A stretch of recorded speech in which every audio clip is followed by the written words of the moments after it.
ஸ்ரீமத் கோவிந்த ராமானுஜா சரணோ சரணம் பிரபத்தே. ஸ்ரீமதே கோவிந்த ராமானுஜாய நமக. மார்கழி மாதம் திருப்பாவை நோன்பில் இன்று நாம் 19வது நாள் நோன்பை நோட்டு கொண்டிருக்கிறோம். இன்றைய பாசுரமானது குத்து விளக்கெரிய கோட்டுக்கால் கட்டில் மேல் மெத்தெண்ட பஞ்ச சயனத்தின் மேலேறி கொத்தளர் பூங்குழல் நப்பின்னை கொங்கை மேல் வைத்து கிடந்த மலர்மார்வா வாய்தரவாய் மைத்தடங் கண்ணினாய் நீ உன் மணாளனை எத்தனை போதும் துயிலள ஒட்டாயகான் எத்தனை ஏழும் பிரிவாற்றகில்லாயால் தத்துவமன்று தகவேலோர் எம்பாவாய் என்கிற பாசுரம். இன்றைய பாசுரம் அடியவர்களை ரட்சிப்பதற்காக பகவானும் பிராட்டியும் ஒருவருக்கொருவர் எவ்வாறு போட்டி போடுகிறார்கள் என்பதை பற்றி சொல்லக்கூடியதான ஒரு பாசுரமாக இருக்கிறது. நேற்றைய தினத்தில் நப்பின்ன பிராட்டியை நாம் முன்னிட்டு நிறைவாக நம்ம சொன்ன கருத்து செந்தாமரை கையால் சீரார் வளையொழிப்ப வந்து திரவாய் அப்படின்னு சொன்னோம். இதை கேட்ட மாத்திரத்திலேயே நப்பின்ன பிராட்டி என்ன செய்கிறாங்கன்னா, இவ்வளவு ஞானங்களோடு அனுஷ்டானங்களோடு நம்மை அடைந்திருக்கிற இந்த ஆயர்வாடி பெண்களை, இந்த திருப்பாவை கோஷ்டியினரை நாம் ரட்சிக்க வேணும் என்று எழுந்திருந்து கதவை திறக்க முற்படுகிறார். நாம் ஆசைப்பட்டது போல செந்தாமரை கையால் சீரார் வளையொழிப்ப என்று கதவை திறக்க எழ முற்படுகிறார். அப்போது இதை பார்த்த பெருமாள் என்ன செய்கிறார்னா, வந்திருக்கக்கூடியவர்கள் அனைவரும் நம்முடைய அடியவர்கள். பிராட்டி கதவை திறந்துவிட்டு அவர்களுக்கு ரட்சகம் செய்தால் அவளுக்குத்தானே மேன்மை ஏற்படும். அதனால் என்ன செய்யணும், நாம் போய்தான் கதவை திறந்து விட வேண்டுமே ஒழிய பிராட்டியை திறந்து விடுவதற்கு நாம் விடக்கூடாது என்று பிராட்டியை இழுத்து கையிலே பிடித்து கொண்டுகிறார். இது போய் இப்போ பிராட்டி அந்த கோஷ்டினரை ரட்சித்தால் என்ன ஏற்படும், இவர்களெல்லாம் பிராட்டி கோஷ்டி ஆகிவிடுவார்கள். அதனால் நாம் தான் ரட்சிக்க வேண்டும் என்று நப்பின்னை பிராட்டி எழுந்து செல்லாத அளவில் இழுத்து பிடித்து கொள்கிறார். இதை பார்த்து இந்த கோஷ்டினர் என்ன சொல்கிறாங்க, நப்பின்னை கொங்கை மேல் வைத்து கிடந்த மலர்மார்வா வாய்திரவாய். பிராட்டியை விடாமல் இழுத்து பிடித்திருக்க கொண்ட பெருமாளே, நீயாவது எங்களிடத்தில் பேச வேண்டும் என்று சொல்லுகிறார். நப்பின்னை கொங்கை மேல் வைத்து கிடந்த மலர்மார்வா வாய்திரவாய் என்று கேட்கிறார்கள். அப்போது பெருமாள் எழுந்து கதவை திறக்க முற்படுகிறார். இப்போ பிராட்டி என்ன செய்கிறாங்க, என்னை சரணமடைந்தவர்களை நான் கதவை திறந்து ரட்சித்து விடக்கூடாது என்பதற்காக என்னை இழுத்து பிடித்து கொண்டீர்களே, இப்போது நான் உங்களை விட மாட்டேன் என்று பெருமாளை இழுத்து பிடித்து கொள்கிறார். இப்போ இவங்க இதையும் பார்க்குறாங்க. அப்போ என்ன செய்ய முடியும், மீண்டும் பிராட்டியிடமே சரணம் அடைகிறார். மைத்தடங் கண்ணினாய் என்று மையிட்ட அழகிய கண்களை உடைய நப்பின்னை பிராட்டியே என்று அங்கே சரணம் அடைகிறார். மீண்டும் பிராட்டியை சரணமடைவதனால நமக்கு எதை அவர்கள் உணர்த்துகிறார்கள் என்று சொன்னால், தாயே, பாபம் நிறைந்த ஆத்மாக்களாக ஜந்துக்களாகத்தான் நாங்கள் இருக்கிறோம். ஆனால் எங்களை ரட்சிக்கும் பொருட்டு பெருமாள் என்ன செய்கிறார்னா, சில நேரங்களில் எங்களை கோபித்துக் கொள்கிறார். உங்களிடம் கர்மங்கள் இருக்கிறது என்று கோபித்து எங்களை இரட்சகத்திலிருந்து நிராகரித்து விடுகிறார். அப்படி அவன் எங்களை நிராகரிக்கிற நேரத்தில் பிராட்டியான நீ என்ன செய்கிறார், இது என்ன ஒரு செய்தி, இது ஒன்றே ஒரு நிகழ்ச்சி, குற்றம் செய்யாதவர்கள் இந்த உலகத்தில் யார் இருக்கிறார்கள், இந்த அளவிலேயாவது உங்களை சரணமடைந்தார்களே, நீங்கள் என்ன செய்ய வேண்டும், அவர்களை ரட்சித்தே தீர வேண்டும். உங்களை சரணமடைந்ததையே முக்கியமாக கொண்டு அவர்களுடைய குற்றங்களை கண்டும் காணாமல் இருந்து ரட்சிக்க வேண்டும் என்று எங்கள் பாவத்தை மறக்கடித்து பெருமாளுக்கு நல்ல வார்த்தைகளை சொல்லி எங்களை ரட்சிப்பதற்காக எங்களை கொண்டு போய் பெருமாளிடத்தில் சேர்க்கக்கூடிய பிராட்டி நீதானே. அதனாலே நீ எங்களுக்கு எந்த நிலையில் இருக்கிறாய், எங்களுக்கு தாய் போன்ற நிலையிலே இருக்கிறாய். பரமாத்மா எங்களுக்கு தந்தை போன்று இருந்தால் நீ எங்களுக்கு தாய் போன்று இருக்கக்கூடியவளே என்று பிராட்டியினுடைய மேன்மை சொன்னார். எவ்வளவு குற்றம் செய்திருந்தாலும் நம்மை மன்னித்து ரட்சிக்க வேணும் என்று பெருமாளிடத்திலே சொல்லக்கூடியவர் யாருன்னா பிராட்டி தான் என்று இங்கே சொல்கிறார். சரி, பெருமாளுடைய குணம் எப்படி இருக்கிறது அப்படின்னு பார்க்கணும் இல்லையா? இப்போ பிராட்டியினுடைய குணத்தை பார்த்துட்டோம். பெருமாளுடைய குணம் எப்படி இருக்குன்னா, சரணமடைந்த அடியவர்களை பற்றி பிராட்டியே குறை சொன்னாலும் ஏற்றுக்கொள்ள மாட்டாராம். அதான் சொல்றாங்க, தன்னடியார் திறத்தகத்து தாமரையால் ஆகிலும் சிதகு உரைக்கு மேல். அவர்களை பற்றி குற்றம் சொன்னால் பெருமாள் என்ன சொல்வாராம்? என்னடியார் அது செய்யார், செய்தாரேல் நன்று செய்தார். அவர்கள் அப்படியெல்லாம் தவறு செய்ய மாட்டாங்க. அவங்க எந்த காரியம் செய்தாலும் நன்மையாகத்தான் முடியுமே ஒழிய தவறான காரியத்திலே ஈடுபட மாட்டார்கள் என்று பிராட்டி குறை சொன்னாலும் கூட ஏற்றுக்கொள்ளாத அளவிலே நம் மீது கருணையை பொழிவானா பெருமாள். இப்போ இரண்டு பேருமே என்ன செய்கிறாங்க? நம்மை ரட்சிப்பதிலே யார் முன்னிலையில இருக்க வேண்டும் என்றுதான் இவர்களுக்குள்ளே போட்டி நடக்குது. சரி, இதை கொண்டு இந்த பெருமாளிடம் பிராட்டியிடம் நாம் பெற வேண்டிய காரியம் என்ன? நாம் எதற்காக அவரிடத்தில் வந்திருக்கிறோம், எதை ஆசைப்பட்டு வந்திருக்கிறோம் அப்படின்னு கேட்கணும் இல்லையா? பெருமாளுடைய குணத்தை பார்த்தாச்சு, பிராட்டியினோட குணத்தை பார்த்தாச்சு. இப்போ நமக்கு என்ன வேணும்? எதற்காக வந்து இங்கே நிற்கிறோம் இவர்கள் திவ்ய தம்பதியின் முன்னிலைன்னா, நம்மாழ்வார் ஆசைப்பட்டதை போல இந்த கோஷ்டி ஆசைப்படுகிறார். நம்மாழ்வார் என்ன ஆசைப்பட்டார்? வான் கெண்டை ஒன்கண் மடப்பின்னை தன் கேள்வன் தாள் கண்டு கொண்டு என் தலைமேல் புனைந்தேனே. நப்பின்னை பிராட்டிக்கு கணவனாக இருக்கக்கூடிய பரமாத்மாவினுடைய திருவடிகளை என் தலைக்கு அணியாக அணிந்தேனே. இதற்குத்தான் ஆசைப்பட்டு வந்திருக்கும்.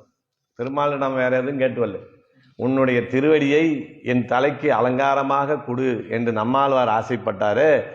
அதை ஆசைப்பட்டுத்தான் இவர்கள் வந்து இங்கே நிற்கிறார்கள். இதுதான் இந்த மூணு பேரோட நிலை. பெருமாளுடைய குணம் என்ன, பிராட்டியினுடைய குணம் என்ன, அடியவர்களுடைய நிலை என்ன, இதைத்தான் இங்கே சொல்லி இந்த நிலையிலே தான் இந்த கோஷ்டியினர் இங்கே வந்து சரணமடைந்திருக்கிறார்கள். அதான் இந்த பாசுரத்தை ஆரம்பிக்கிறாங்க. குத்து விளக்கெரிய. நப்பின்ன பிராட்டி என்ன செய்கிறாங்கன்னா, வீட்டுக்குள்ளே கண்ணன் இருப்பதனால வீடெங்கும் விளக்குகளை ஏற்றி வெளிச்சமாக வைத்திருக்கிறார் இல்லத்தை.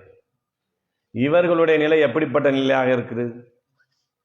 எம்மனை மார் காணில் ஓட்டார். நாங்கள் எங்கேயாவது வெளியில் தெருவில் திரியறத பார்த்தா எங்கள் வீட்டில் இருக்கிறவங்கெல்லாம் எங்களை பார்த்துட்டாங்கன்னா கண்ணனோடு எங்களை சேர விட மாட்டார்கள் என்கிற நிலையிலே நாங்கள் இருக்கிறோம். அதனால் ஊராருக்கு பயப்பட்டு கீழ்வானம் வெள்ளென்று கிழக்கு வெளுத்து விட்டால் பகல் பொழுது ஆகிவிட்டால் கண்ணனோடு நம்மை சேரவிட மாட்டார்களே என்ற பயத்தில் நாங்கள் என்ன செய்கிறோம்? நள்ளிருட்கண் என்னை உய்த்திடுமென். இருட்டாக இருக்கிற நேரத்திலே பகவானே எங்களை பார்த்து ரட்சகம் செய்துவிடு, ஏன்னா விடிந்து விட்டால் உன்னிடத்திலே இந்த ஆயர்வாடியில் இருக்கிற எங்களை சேரவிட மாட்டார்கள் என்று இருட்டை விரும்பி அந்த இருட்டு நேரத்திலே எங்களுக்கு தேவையான ரட்சகத்தை செய்துவிடு பெருமாளே என்று கேட்கிற இடத்திலே தான் நாங்கள் இருக்கிறோம். நீ என்ன செய்கிற? வீடு பூரா விளக்கை ஏற்றி இரவை கூட பகலாக்க ஆக்கி வைத்து இங்கே கிடைக்கிறாய். நாங்கள் எங்கள் நெஞ்சில் இருட்டடைஞ்சு கிடக்கிறது, உங்கள் வீடு வெளிச்சமாக இருக்கிறது. எங்கள் நெஞ்சியகத்திலேயும் வெளிச்சம் ஏற்பட்டால் தானே உனக்கு சிறப்பு. நீ எப்படிப்பட்டவளாக இருக்கிறாய்? குத்து விளக்காக இருக்கிறாய். இந்த குத்து விளக்காக பிராட்டி இருப்பதனால என்ன பலன் ஏற்படுகிறது என்று பார்க்கிற போது, தேவாதி தேவனாக சர்வ வியாபியாக எங்கும் நிறைந்திருக்கக்கூடிய விஷ்ணு எதனாலே பிரகாசிக்கிறான்னா, பெரிய பிராட்டி ஸ்ரீதேவியினாலே பிரகாசிக்கிறான். அப்போ பெருமாள் பிரகாசிக்கிறதுக்கு காரணமாக யார் இருக்கிறார்?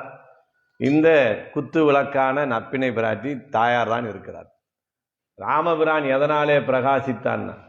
சீதா பிராட்டியினாலே பிரகாசித்தான். பெருமாள் எதனாலே பிரகாசிக்கிறான் பார்க்க. அதான் ஆழ்வார் சொல்றார், திகழ்கின்ற திருமார்வில் திருமங்கை தன்னோடும் திகழ்கின்ற திருமாலான். பெருமாள் ரொம்ப பொலிவா கம்பீரமா தேஜஸா இருக்கிறான்னா என்ன காரணம்னா, அவன் மார்பிலே பொலிவோடு எழுந்தள்ளி இருக்கக்கூடிய பிராட்டியினுடைய காரணத்தினாலே தான் பெருமாளும் தேஜஸாக இருக்கிறான் என்று சாஸ்திரங்களும் ஆழ்வார்களும் நமக்கு சொல்லி இருக்கிறார். அப்படி அவனையும் பிரகாசிக்கக்கூடிய ஒரு வல்லமை படைத்த பிராட்டியே நீ என்ன செய்யணும்? எங்களையும் பிரகாசிக்க செய்ய வேண்டும். உன்னாலேதான் நாங்களும் பிரகாசிக்க முடியும். நீ அப்படிப்பட்ட பெருமாளையே பிரகாசிக்க செய்யக்கூடிய அளவுக்கு நீ குத்து விளக்காக இருக்கிற. குத்து விளக்கெரிய. இது மட்டுமா உனக்கு மேன்மை இருக்கு? இன்னொரு மேன்மை இருக்கு. என்ன இருக்குன்னா, கோட்டுக்கால் கட்டிலு மேல். எங்களை போன்ற இருட்டை விரும்ப வேண்டிய நிலைமை உனக்கு இல்லை. ஏன்னா கண்ணன் உன் அருகிலே இருப்பதனாலே நீ வெளிச்சத்தையே விரும்புகிறாய். இதற்கு மேலே நாங்கள் கண்ணனை தேடி எங்கெங்கே அலையணும் தெரியுமா? பிருந்தாவனம், மணற்குன்று, எங்கெங்கே கண்ணன் எங்களோடு விளையாடி இருந்தானோ அந்த இடத்துக்கெல்லாம் வந்திருக்கிறானா என்று தேடி தேடி தேடி தேடி அலைய வேண்டிய ஒரு குறைபாடு எங்களிடத்திலே இருக்கிறது. உனக்கு என்னாச்சு? உன்னுடைய கட்டிலேயே படுத்திருக்கிறான். நீ வீடெல்லாம் விளக்கேற்றி அந்த வெளிச்சத்திலே அவன் முகத்தை பார்த்து நீ தரிசனம் செய்து கொண்டே இருக்கிறாய். இப்படி எல்லாமே உனக்கு மேன்மையாக கிடைக்கிறதே. அப்படி நீ அனுபவிக்கக்கூடிய அந்த விஷயத்தை நீ என்ன செய்யணும்? எங்களுக்கும் கொடுக்க வேண்டும் இல்லையா? நீ மட்டும் அனுபவிக்கிறைய. நீ எப்படி இருக்கிற? கோட்டுக்கால் கட்டிலின் மேல் இருக்கிற. அந்த கோட்டுக்கால் கட்டிலுங்கிறாங்க. அந்த கட்டிலினுடைய கால் எதனாலே செய்யப்பட்டிருக்கிறதுன்னு சொன்னால், கம்சனுடைய அரண்மனையில் இருந்த பட்டத்து யானையான குவளையாபீட யானையை கொன்று அதன் கொம்பை ஒடித்து கொண்டு வந்து இந்த கட்டிலை அமைத்திருக்கிறான் கண்ணன். நீ அந்த வீரனுக்கு பத்தினியான வீரபத்தினியாக இருப்பதனாலே நீ இந்த கட்டிலே பகவானை அனுபவித்து கொண்டு ஒய்யாரமாக இருக்கக்கூடிய நிலைமை உனக்கு இருக்கிறது அப்படின்னு சொல்றாங்க. இந்த கட்டிலை பற்றி சொல்லும்போது வீரபத்தினின்னு சொல்றாங்க. கண்ணனுடைய வீரம் தோன்றக்கூடிய அளவிலே இருக்கக்கூடிய கட்டிலம். பெருமாள் பக்கத்தில் இருந்தா ராமனாக இருக்கிற போது சீதா பிராட்டி காட்டுக்கு போகிறாங்க இல்லையா? அப்போ கூட இருக்கிறாங்க. கூட இருக்கும்போது பெண்களுக்கு என்றால் மிருகங்களை பார்த்தா பயம் இருக்கும். ஆனால் ராமன் அருகிலே இருக்கும்போது யானையோ ஒரு சிங்கமோ ஒரு புலியோ வந்தா அதை பார்த்து கொஞ்சம் கூட சீதா பிராட்டி பயப்பட மாட்டாங்களாம். ரொம்ப சந்தோஷமா பார்ப்பாங்களாம். ஏன்னா காப்பாத்துறதுக்கு பக்கத்திலேயே ராமன் இருக்கிறார் இல்லையா? அப்படிங்கிற நிலையினாலே அந்த வீரன் அருகிலே இருப்பதனாலே வீரபத்தினியாக இருப்பதனாலே அந்த மேன்மையாக இருக்கிறது. அப்படி மிருகங்களை எல்லாம் பார்க்கும்போது ஆச்சரியமா பார்ப்பாங்க. ஏன்னா அரண்மனைக்குள்ளேயே இருந்து செல்லமா வளர்ந்த பெண்ணும், திருமணம் முடித்தும் அரண்மனைக்குள்ளேயே இருந்தவங்க. அயோத்தியில் இருக்கிறவங்களே திருமணத்துக்கு பிறகு எப்போ பார்த்தாங்கன்னா ராமன் கூட காட்டுக்கு வெளியே வரும்போது தான் சீதா பிராட்டியை பார்த்தாங்க. அப்படி இருந்ததுனால இந்த மிருகங்களை எல்லாம் பார்க்கும்போது ராமனை கையிலே பிடித்து கொண்டு பெரிய அதிசயமான பொருள்களை பார்ப்பது போல பார்க்கக்கூடிய நிலையிலே இருக்கிறார். ஆக பகவான் அருகிலே இருக்கிற போது நீ வீரபத்தினியாக இருக்கிறாய். அதனாலதான் அந்த அவன் வீரம் தோன்றக்கூடிய கோட்டுக்கால் கட்டிலின் மேல்.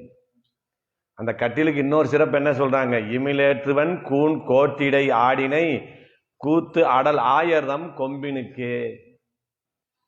கும்பன் என்ன ஒரு கட்டுப்பாடு வைத்திருந்தார்?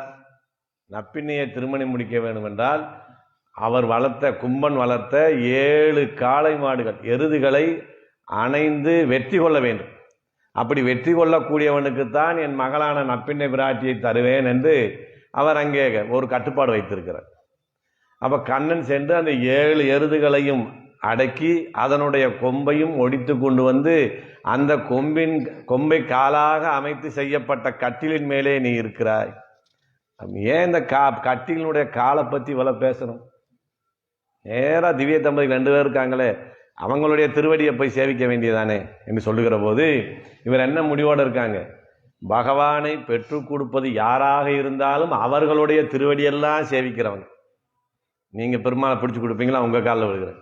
நீங்க பிடிச்சு கொடுப்பீங்களா? உங்க காலில் விழுகிறேன் அப்படிங்கிற ஆர்வத்தில் இருக்கிறவங்க இப்ப என்ன நினைக்கிறாங்கன்னா, நம்மை ரட்சிக்கக்கூடிய திவ்ய தம்பதிகளான கண்ணனையும் நப்பினை பிராட்டியும் தாங்கக்கூடிய கட்டிலாக இருக்கிறது. அப்ப இந்த கட்டிலுடைய காலுக்கு எவ்வளவு மேன்மை இருக்கு, அவங்களையே தாங்கி கொண்டு இருக்குன்னு அந்த கட்டிலையும் போய் சரணம் அடைகிறாங்க. உன்னுடைய காலையும் கூட நாங்கள் தொட்டு கும்பிடுறோம், எப்படியாவது எங்களை கண்ணனோடு நீ சேர்த்து வைத்து விட வேண்டும் என்று கோட்டுக்கால் கட்டில் மேல் என்று சொல்லுகிறார்.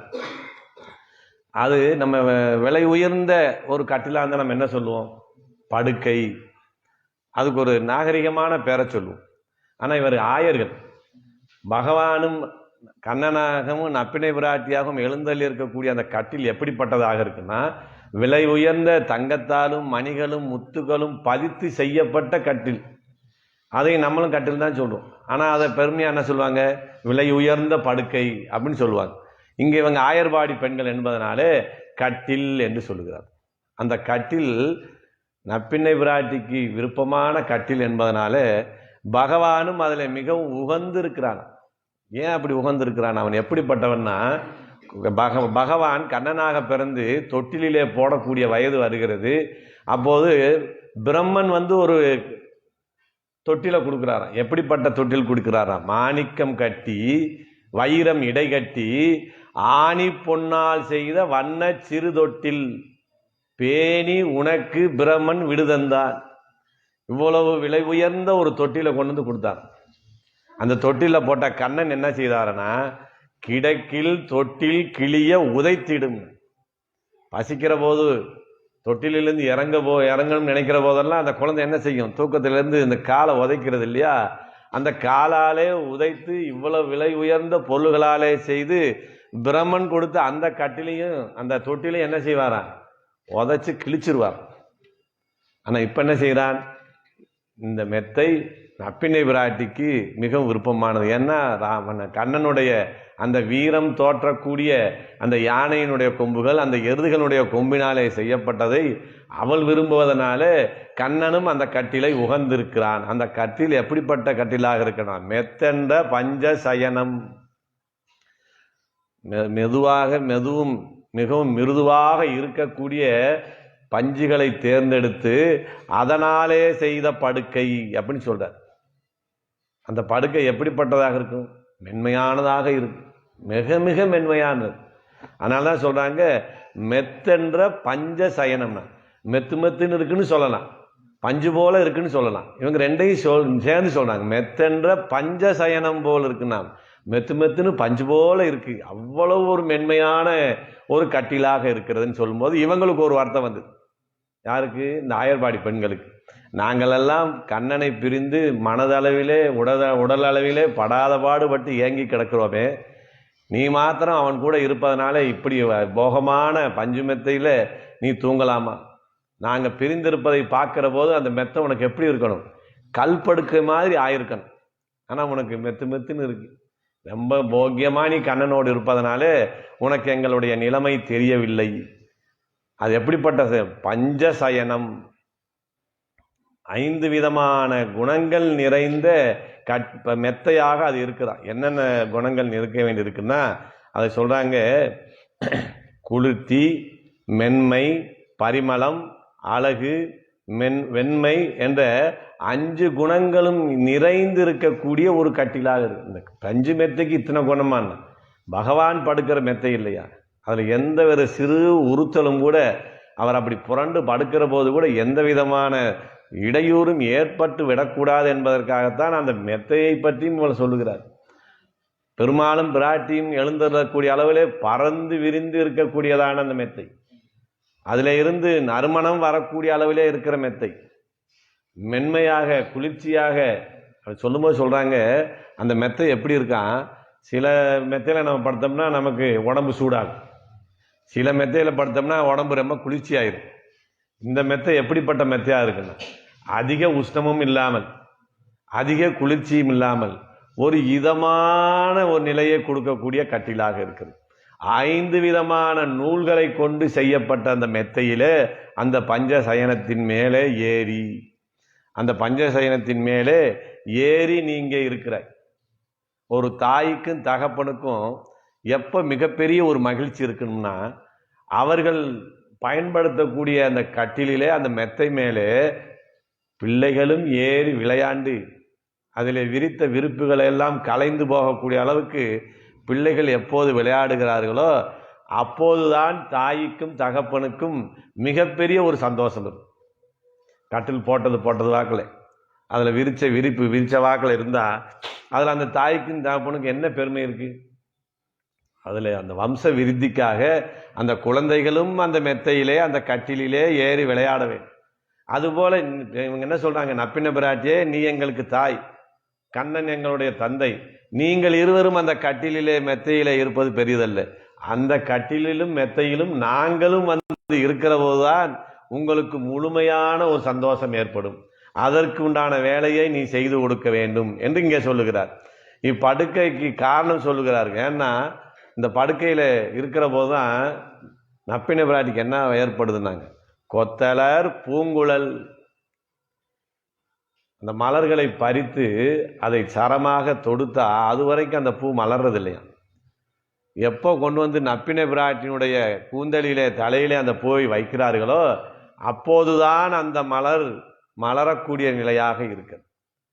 கால நிலை மாறுபாட்டின் காரணமாக மலரக்கூடிய அந்த மலர் என்ன செய்து அங்கெல்லாம் மலராம நப்பினை பிராட்டினுடைய தலையிலே போய் சேர்ந்த பிறகுதான் மலர வேணும் என்ற முடிவோடு இருக்குதான் அந்த மலர். அதான் கொத்தலர் பூங்குழல்.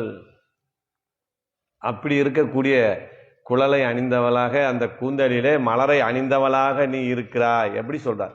பிராட்டியினுடைய சம்பந்தத்தினாலே தான் அந்த மலர் மலர்கிறது. அப்ப சொல்றாங்க, நீ உன் தலையில கொண்டு வந்து உன் கூந்தலிலே அந்த மலரை வைத்தோமானால் வைத்ததுமே மலர்ந்து நல்ல பார்க்குறவங்களுக்கு அழகாகவும் அதில் இருந்து வாசனையும் கொடுக்கிற மலராக இது இருக்கிறது. இதே மலரை எடுத்து நாங்கள் எங்கள் தலையில எங்கள் கூந்தலிலே சூடி கொண்டா என்ன ஆகுதுன்னா வைத்த மாத்திரத்திலே சருகாக காய்ந்து போய் விடுகிறது. ஏன்னா நீ கண்ணனோடு இருப்பதனாலே உனக்கு மனதிலே குளிர்ச்சி, அந்த குளிர்ச்சியானது தேகத்திலும் தெரிந்து இந்த மலர் மலர்கிறது. நாங்கள் கண்ணனை பிரிந்து கிடப்பதனாலே எங்கள் உள்ளத்திலே கொதிப்பு, இந்த கொதிப்பு தேகத்துக்கும் பரவி நாங்கள் போய் மலர வைத்தா அந்த மலர் கருகி போகுது. உனக்கு மட்டும் இந்த அனுபவம் சந்தோஷமா இருக்கா? நாங்கள் இன்னொன்று என்ன செஞ்சுருக்கிறோம், இந்த நோன்பை ஆரம்பிக்கும் போதே ஒரு சபதம் செய்திருக்கிறோம். கண்ணனை அடையாமல் மையிட்டெழுதோம் மலரிட்டு யாமுடியோம் என்று நாங்களெல்லாம் மலர்கள் வைக்காமல் இடத்திலே நீ இருக்கிறோம். ஆனால் நீ என்ன செய்கிற, கண்ணன் அருகிலே உன் கூடவே இருப்பதனால கண்ணுக்கு மை போடுற, கூந்தலிலே மலரை சூடிக்கொள்ளுகிறாய். அந்த நிலைமை எங்களுக்கும் ஏற்பட வேண்டும் என்று இங்கே சொல்லுகிறார். அந்த குழலரை சொல்லி கொங்கை மேல் வைத்து கிடந்த நப்பினை பிராட்டி எழுந்து வரணும் நினைச்சா பெருமாள் விடலை. பெருமாள் எழுந்து வர வேண்டும் என்றால் நப்பின்ன பிராட்டி விடலை. என்ன ஆகுது, ரெண்டு பேர் ஒருத்தருக்கு ஒருத்தர் பிடிச்சுக்கிட்டு நீயும் போகாத நானும் போகாதங்கிற அளவில் அங்கே இருக்கிறார்களாம். அந்த சேர்த்தியில் இருக்கக்கூடிய அந்த விஷயத்தை இங்கே சொல்லி என்ன சொல்றாங்க, நப்பின பிராட்டியை தான் விடமாட்டேங்கிற பெருமாளே, நீயாவது என்ன செய்யணும், உள்ளே இருந்து வாய் திறவாய் என்று சொல்லுகிறார். வாயை திறந்து ஒரு வார்த்தை சொல்ல வேண்டும். இங்கே ஏன் பகவானே எல்லாரும் என்ன செஞ்சாங்க, எழுந்து வா கதவை திறந்தானே எல்லாரையும் கூப்பிட்டாங்க. இங்கே என்ன சொல்லணும், பகவானே கண்ணா நப்பின பிராட்டியை தான் விடமாட்டேங்கிற, நீயாவது எழுந்து வந்து இந்த கதவை திறக்கணும் வான்னு தானே கூப்பிடணும். ஆனால் அப்படி சொல்லாம இங்கே என்ன சொல்றாங்க, வாய் திறவாய். பெருமாளும் பிராட்டியும் சேர்ந்து இருக்கிறாங்க. அப்படி சேர்த்தியில் இருக்கிற நிலையில அவர்களை பிரிக்கும் விதமாக பெருமாளை நீ இங்கே வான்னு கூப்பிட்டா பிராட்டியிடமிருந்து பெருமாளை பிரித்த பாவம் இவர்களுக்கு வந்து விடுமா. அதனால் அந்த பாவத்தை நாங்கள் செய்ய தயாரா இல்லை. நீ வரனாலும் பரவாயில்ல கண்ணா, கிடந்த இடத்திலே இருந்து ஒரு வார்த்தையாவது நீ சொல் என்று கேட்கிறார். இந்த வர்றேன்னு சொல்லு, இல்லை நீங்க போங்கன்னு சொல்லு, இல்லை வருத்தப்படாதீங்கன்னு சொல்லு, ஏதாவது ஒரு வார்த்தை நீ இருந்த இடத்திலே சொன்னால் போதும் என்று அங்கே சொல்லுகிறார்கள். அப்படின்னு எப்படிப்பட்ட வார்த்தை வரணும்னு எதிர்பார்க்குறாங்க. நீ வரனாலும் பரவாயில்ல, நீ பிராட்டியோடய சேர்ந்திரு, அங்கே இருந்து கொண்டே நீ என்ன செய்யணும், சரமசுலோகத்திலே சொன்னது போல அது நிறைவான வார்த்தை. சர்வதன்மான் பரித்யஜ்ய மாமேகம் சரணம் விரஜா அகம் துவா சர்வ பாப்பேப்பிய மோச்சைசாமி மாச்சு சகா அப்படின்னு கடைசியா ஒரு வார்த்தை சொன்னீங்க. அந்த மாச்சு சகான்னா என்ன அர்த்தம், கவலைப்படாதேன்னு அர்த்தம். இது யார் சொன்னா, அர்ஜுனை பார்த்து கண்ணனே சொல்ற. எல்லா தர்மங்களையும் வாசனையோட விட்டுவிடு, என்னை ஒருவனையே சரணமாக பற்று. உன்னைய பிடிச்சா என்ன ஆகும் சாமி, அப்ப சாஸ்திரம் தர்மத்தை எல்லாம் கடைபிடிக்க வேணாமான்னு அதான் சொல்லிட்டேனே. சர்வ தர்மான் பரித்யஜ்ய, வாசனையோட விட்டுவிடு, மாமேகம் சரணம் விரஜா, என்னை ஒருவனையே சரணமாக பற்று. உன்னைய மட்டும் பிடிச்சா என்ன நடக்கும், அகம் துவா சர்வ பாப்பேப்பியோ மோச்சைசாமி, உன்னை சகலவிதமான பாவங்களிலிருந்தும் நானே விடுவிக்கிறேன், கவலைப்படாது. நீ யாகம் பண்ண வேணாம், தவம் பண்ண வேணாம், தியானம் பண்ண வேணாம், எதுவும் வேணாம், நான் உன்னை பார்த்துக் கொள்கிறேன் என்று இங்கே சொல்லுகிறார். சொல்லிட்டு கடைசியா ஒரு வார்த்தை என்ன சொன்னாரு? மாச்சு சகா, கவலைப்படாதேன்னு சொன்னார். அதை போல அவங்க என்ன கேட்குறாங்க? நீ மாச்சு சகான்னு ஒரு வார்த்தை சொன்னாலும் போதும், அங்கே இருந்தே சொன்னால் போதும். மலர் மார்பா வாய் திறவாய், உன்னுடைய மார்பை அவளுக்கு கொடுத்து விடு, உன்னுடைய வார்த்தையை எங்களுக்கு கொடு என்று இவர் கேட்கிறார். இப்படி இவர் மலர் மார்பா வாய் திறவாய் என்று சொன்ன மாத்திரத்திலேயே கண்ணனுக்கு ரொம்ப இறக்கம் வந்து, சிறு குழந்தைகள் ஒரு 5 லட்சம் பெண்கள் வந்து நம்ம வீட்டு வாசலில் நின்று இந்த மாதிரி நம்மளை ரொம்பவும் கெஞ்சி கெஞ்சி கூப்பிடுறாங்களே, நீ வரலனாலும் பரவாயில்ல, உள்ளே இருந்து கவலைப்படாதீங்கன்னு ஒரு வார்த்தையாவது சொல்லுன்னு கேட்குறாங்களே, இதற்கு மேலே நாம் இவர்களை வருத்தப்படக்கூடாது, உடனடியாக நாம் போய் ரட்சித்தே ஆக வேண்டும் என்று முடிவு செய்து அவர் கண்ணன் அங்கே இருந்து எழ முற்படுகிறார். நாம் எந்திரிச்சு போய் அவங்களுக்கு கதவை திறந்து நம்ம ரட்சகம் பண்ணலாம் அப்படின்னு எழுவதற்கு அவர் முயற்சி செய்கிற போது நப்பின பிராட்டி என்ன சொல்றாங்களா? போன பாசுரத்திலேயே அவர்கள் என்னை சரணமடைந்து விட்டார். செந்தாமரை கையால் சீரார் வளையொலிப்பன்னு என்னை கூப்பிட்டாங்க. நானும் அந்த வளையல் ஓசை கேட்கக்கூடிய அளவிலே நடந்து போய் கதவை திறக்கலான்னு போகும்போது நீங்க என்ன பண்ணீங்க? இப்போ போய் திறந்தா இந்த அம்மாவுக்கு பேர் கிடைச்சிருமேன்னு என்னை விடாம தடுத்தீங்களா இல்லையா? இப்போ மட்டும் மலர் மார்பா வாய் திறவாய்ன்னு சொன்னதுமே நீங்க மட்டும் எந்திரிச்சு போவீங்களோ? போனீங்கன்னா பாருங்கன்னு வாயால கூட சொல்லலையா? நப்பின பிராட்டி வாய் திறந்து சொல்லலையா? இன்றைக்கும் பல இல்லங்களிலே நடக்கிறது மாதிரி கணவனை மனைவி தன் பார்வையினாலே அடக்கிட்டாங்க. அந்த கண்ணை ஒரு உருட்டி பார்த்தாங்களாம் நப்பின பிராட்டி. இவர் பேசாமல் வந்துக்கிட்டார். என்ன இவ்வளோ கோபமா பார்க்குறாங்களே, அப்போ நம்ம எழுந்து போவது இவர்களுக்கு பிடிப்பதில்லை போல இருக்க என்று அந்த கண்ணினுடைய பார்வையினாலே கட்டுப்பட்டு பேசாமல் இருந்தார். பார்க்குறாங்க, அந்த அம்மா வரலான்னா இவர் விட மாட்டேங்கிறார், இவரை கூப்பிட்டு இவர் வரலான்னு பார்த்தா அந்த அம்மா விட மாட்டேன்றாங்க. இப்போ நாம் என்ன செய்வது? வேற வழி இல்லை, எப்படியோ 2 பேரில் ஒருத்தரை கூப்பிட்டு தான் ஆகணும். அப்போ மீண்டும் தாயாரிடத்திலே போவோம் என்று நப்பினை பிராடியிடம் போகிறாங்க. என்ன சொல்றாங்க? மைத்தடங் கண்ணினாய், கருத்ததான பெரியதான கண்களை உடையவளே அப்படின்னு உங்களை நாங்கள் பெருமையாக சொல்றோம். மைத்தடங் கண்ணினாய், அந்த கருத்த அழகியதான பெரிய கண்கள் இருந்தால் என்ன செய்யணும்னா, பெருமாளை எப்படி திருத்துவார் நம்ம நேரத்தே பார்த்தோம். பெருமாளை அழகாலே திருத்தக்கூடியவள் பிராட்டி. இந்த அழகிய கண்களை கொண்டு பெருமாளை திருத்தி எங்களை காப்பாற்றுவாய் என்றுதான் அங்கே காத்து கிடந்தோம். ஆனால் இப்போ என்ன சூழ்நிலை ஏற்பட்டு போச்சுன்னா, உன்னுடைய அழகான கண்களே எங்களுக்கு பாதகம் ஏற்படுவதற்கு ஒரு காரணமாகி போய்விடும். அந்த கண்ணினுடைய பார்வையிலே பட்டு பெருமாள் அடங்கி அங்கே நிற்கிறாரே, இது நீ செய்யலாமா? மையிட்டெழுதோம் என்று நாங்கள் விரதம் பூண்டிருக்க நீ என்ன செய்கிற? கண்களுக்கு அழகான மையை தீட்டி கொண்டிருக்கிறாய்.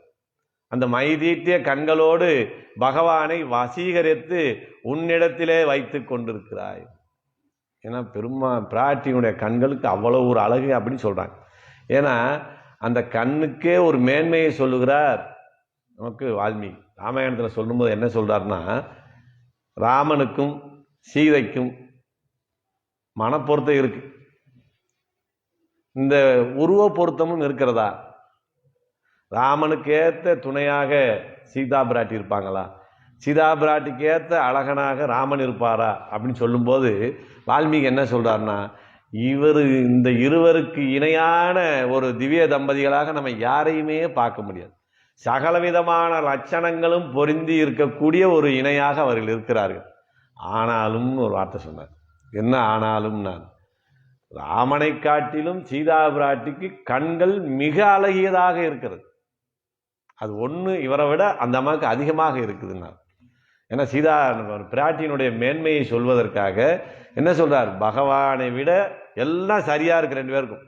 ஆனால் கண்ணழகுன்னு வரும்போது பகவானை விட பிராட்டியுடைய கண்கள் அழகாக இருக்கும். அதைத்தான் இவங்க என்ன சொன்னாங்க? மை கண்ணினாய், மையிட்ட கண்களை உடையவளே என்று சொல்கிறார். ஏன்னா ஸ்ரீரங்கத்தில் பட்டருக்கு முன்னாடி பெருமாளுக்கு ஒரு நாள் ஆசையம், தினந்தோறும் நீ பிராட்டியவே சேவிச்சுக்கிட்டு இருக்கிறிய, உனக்கு ஒரு நாள் நான் பிராட்டி கோலத்திலே வர்றேன்னு தாயார் கோலத்தை அணிஞ்சிக்கிட்டு வர்றார். பிராட்டி மாதிரியே சகல விதமான அலங்காரங்களையும் செய்தா நம்ம இப்படி பார்த்தோம்னா இது பெருமாளா பிராட்டியான்னு வித்தியாசம் தெரியாத அளவுக்கு நல்லா அலங்காரம் பண்ணிக்கிட்டு வர்றார். தாயார் மாதிரியே வந்து பட்டருக்கு முன்னாடி நின்றுக்கிட்டார். என்ன பட்டரே, உங்கள் தாயார் மாதிரியே இருக்கிறனா அப்படின்னு கேட்குறார். பட்டரும் இப்படியே பார்த்தார். எதையும் குறை சொல்ல முடியல. அப்படியே பிராட்டியை பார்த்தது மாதிரியே இருக்கிறார் பெருமாள். அப்படியே பார்த்துக்கிட்டு வந்தார். கண்ணை பார்த்தார். அவருக்கு முகம் மாறிடுச்சு. அப்போ பெருமாள் பார்க்குறாரு, என்ன பட்டரே முகம் மாறுது, என்னமோ சொல்ல போகிறான் போல இருக்கு அப்படின்னா. என்ன அப்படின்னார். எல்லாம் சரியாக இருக்கு, ஆனால் கண் இருக்கு பார்த்தியா, உன் கண்ணு அழகான கண்கள் தான், ஆனால் அதில் எங்கள் பிராட்டியிடம் இருக்கக்கூடிய கருணைங்கிற அந்த அழகு இல்லை. அதில் நீ அடிபட்டு போயிட்டு, எவ்வளவுதான் நீ பிராட்டி மாதிரி அலங்காரம் பண்ணாலும் நீ பிராட்டி ஆக முடியாதுன்னு சொன்னார். அப்படி அந்த கண்ணழகு பிராட்டிக்கு மிகுந்திருப்பதனாலே தான் அந்த கண்களாலே நம்மை கடாச்சிக்கிறார் என்று சொல்லுகிறார். அப்போ கண்ணுக்கு மையிட்டதுனாலே தான் பிராட்டியோட கண்கள் அழகா இருக்கிறதா, இல்லைன்னா இயற்கையிலே அழகா இல்லையான்னு ஒரு கேள்வி வந்துடும் நமக்கு. பிராட்டி கண் இயற்கையாகவே அழகான கண்கள். அந்த கண்கள் ஏன் மையிட்டது போல இருக்கிறதுன்னா அதுக்கு ஒரு காரணம் சொல்றாங்க. அதுக்குன்னு ஒரு சிறப்பான மை இருக்கான். யாருக்காக? பிராட்டி கண்களிலே எழுதி கொள்வதற்கான ஒரு மை சிறப்பாக இருக்கான். இவங்க என்ன கேட்குறாங்க, அதே மை தான் எங்களுக்கு வேணும். நீ எந்த கண்ணுக்கு மை எடுக்கிறாயோ அதே மையைத்தான் நீங்கள் எங்களுக்கும் தரணும். ஆனால் எந்த மையின்னு உனக்கும் தெரியும் எங்களுக்கும் தெரியும். நாங்கள் இப்போ நமக்கு தான் புரியல எந்த மையை சொல்கிறாங்க. என்ன சொல்கிறாங்க, பக்கத்திலே பகவான் கருத்தவனாக இருக்கிறான். எந்த நேரம் பிராட்டி அவளை பார்த்து பார்த்து பார்த்து அந்த பகவானுடைய மேனியிலே இருக்கக்கூடிய கருப்பு தான் அங்கே மையிட்டது போல இருக்கு. அந்த மையத்தானே நீயும் போட்டுக்கிற, அதனால தானே உன் கண்ணு அழகா இருக்கு. என்ன செய்யணும், அதே மைய எங்களுக்கும் போட்டு விடணும். அதுக்காகத்தான் நாங்களும் வந்திருக்கிறோம். அதான் சொல்றோம், கண்ணுக்கு மையாய் விளங்கும் அம்மேனியை எங்கள் கண்ணிலும் இடுவாயாக. நீ மட்டும் அந்த மையத்தை அலங்காரம் பண்ணிக்கிற கூடாது, அது எங்களுக்கும் பொது சொத்து. ஏன்னா பெருமாள் பொதுவில் நின்ற பொன்னங்கலம், உனக்கு மட்டும் உரியவன் அல்ல, அவன் எங்களுக்கும் உரியவன் என்று இங்கே கேட்கிறார்கள். அப்படிப்பட்ட மைத்தடங் கண்ணினாய் நீ என்ன செய்யற, எந்த நேரமும் அவனுடைய நினைவாகவே இருக்கிறாய். நீ உன்மணாளனை, நீ அவனுடைய நினைவே இருக்கிறாய். அவன் எப்படி இருக்கிறான்னா அவன் உன்னுடைய நினைவாகவே இருக்கிறான். இதில் இன்னொரு விஷயம் சொல்லுவாங்க, பகவானை பார்த்து பார்த்து பார்த்து பிராட்டியினுடைய கண்கள் கருத்து அழகாக இருக்கிறது.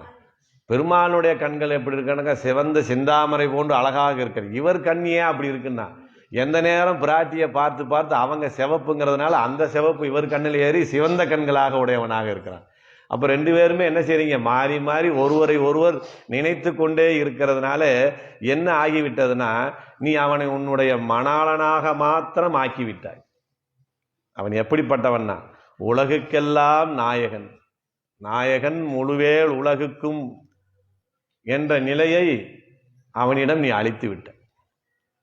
அவன் உலகுக்கெல்லாம் நாயகன் என்ற நிலையை நீ அவனுக்கு அளித்து விட்டாய். அதற்கு மேலே கோபி ஜன வல்லப, இந்த கோபியர்களை எல்லாம் ரட்சிக்கக்கூடியவன் என்ற நிலையில இருந்தான், அதையும் நீ தகர்த்து விட்டாய்.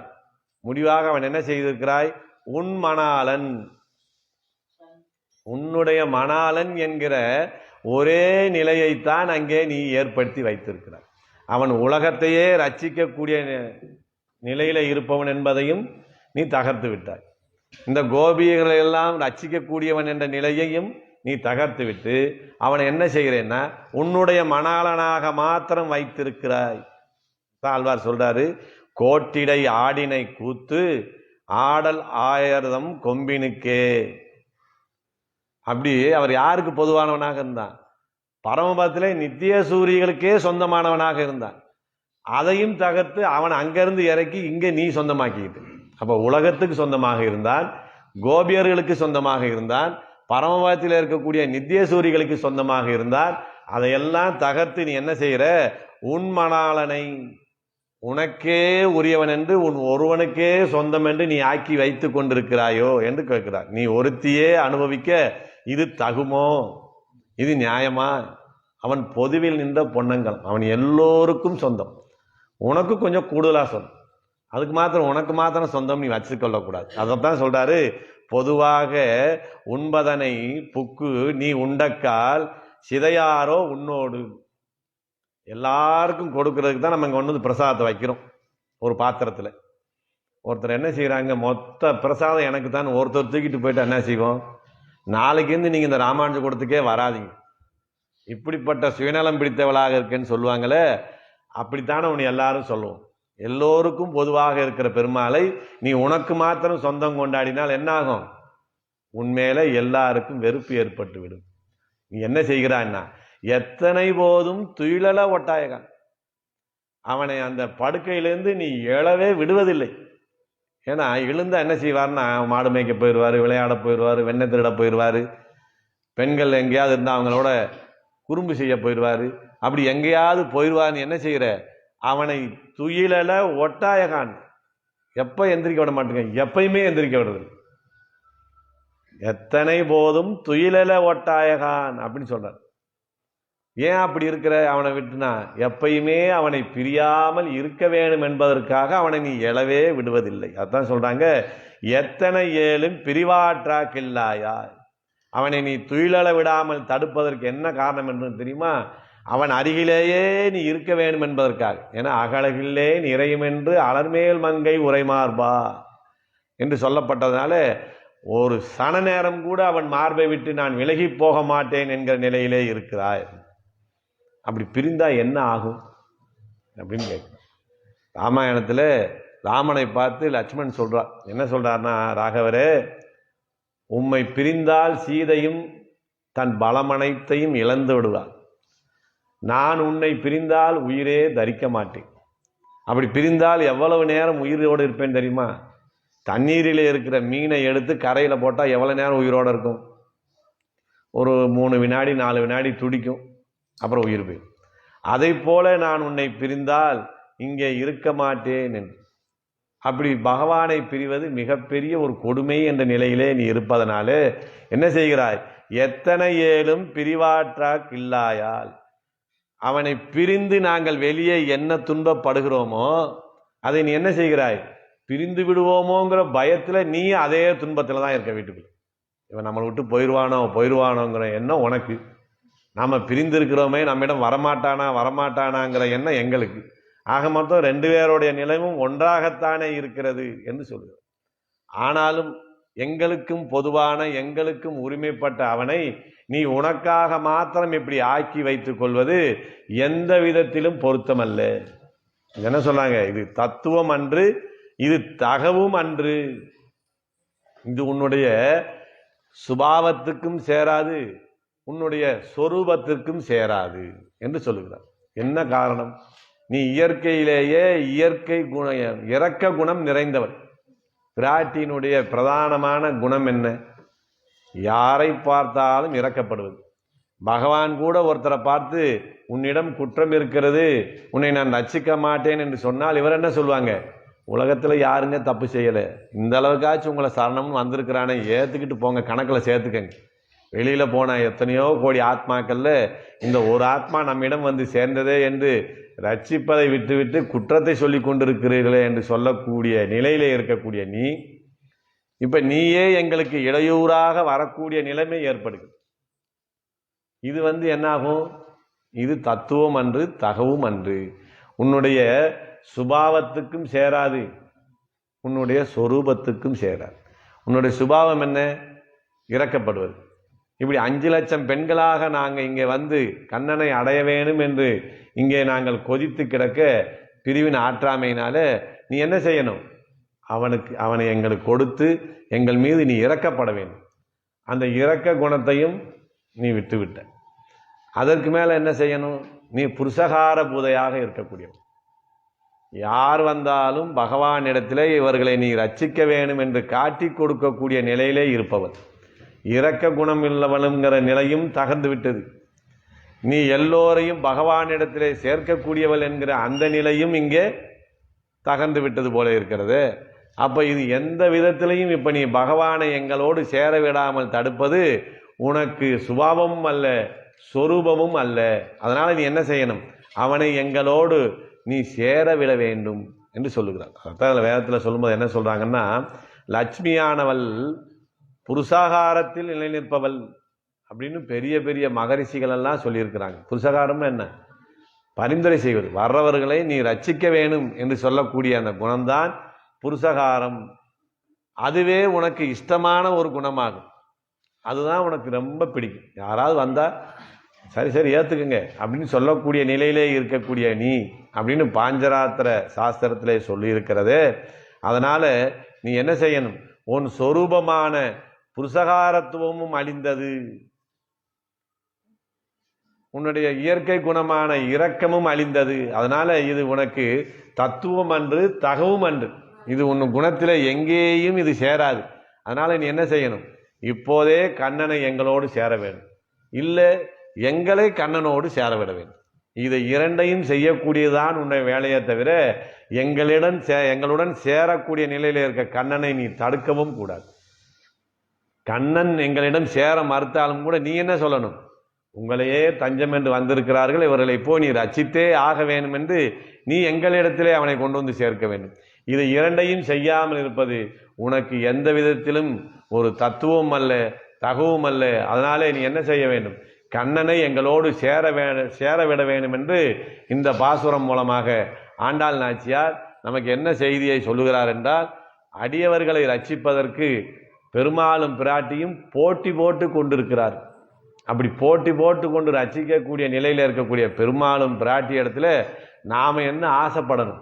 ரொம்ப போட்டி போட்டுக்கிட்டு இருக்காங்க, நமக்கு வேண்டிய பணம், பொருள், நகை, சொத்து, வீடு, வாசம் எல்லாம் கேட்டலாமா அப்படின்னு நாம் போய் நின்றக்கூடாது. அப்பயும் நாம் என்ன நிற்கணும்? உன்னுடைய திருவடி எங்களுடைய தலைக்கு அலங்காரமாக இருந்தால் போதும். இப்படி இருந்தால் மற்றதெல்லாம் தன்னை போல கிடைக்கும். பெருமாளும் பிராட்டியினுடைய கருணையும் அவருடைய பார்வையும் நம்ம மேலே விழுந்துட்டா என்ன ஆகும் நமக்கு? அப்போ நமக்கு கஷ்டம்னு ஒன்று இருக்குமா? துன்பம் என்று ஒன்று வருமா? எதுவுமே வராது. ஏன்னா சொல்கிறாங்க இல்லையா, அவர் ரொம்ப பெரிய ஆள் பக்கத்தில் இருக்கிறார். நம்மக்கிட்ட அப்போ ஒரு மரியாதை ஏற்படும்னா, இந்த உலகத்தில் அவருக்கு ஒரு சக்தி வாய்ந்த ஒருத்தர் இருக்கிறாருன்னா அவர் அருகிலேயே அவர் இருக்கிறார். அதனால் அவரை பற்றி நம்ம பெருசாக தொந்தரவு செய்யக்கூடாது என்று இருப்பார்களே. அதனால் பெருமாளும் பிராட்டியினுடைய கருணை பார்வை நம்மளிடம் கிடைத்து நாம் அவர்களுடைய திருவடியே தஞ்சம் என்று இருந்தால் நமக்கு வேண்டிய அத்தனை நன்மைகளும் கிடைக்கும் என்கிறதைத்தான் ஆண்டாள் நாச்சியார் இந்த பாசுரத்திலே நமக்கு தெரிவித்திருக்கிறார்கள் என்று சொல்லி நிறைவு செய்கிறேன். ஸ்ரீமதே ராமானுஜாய நமः.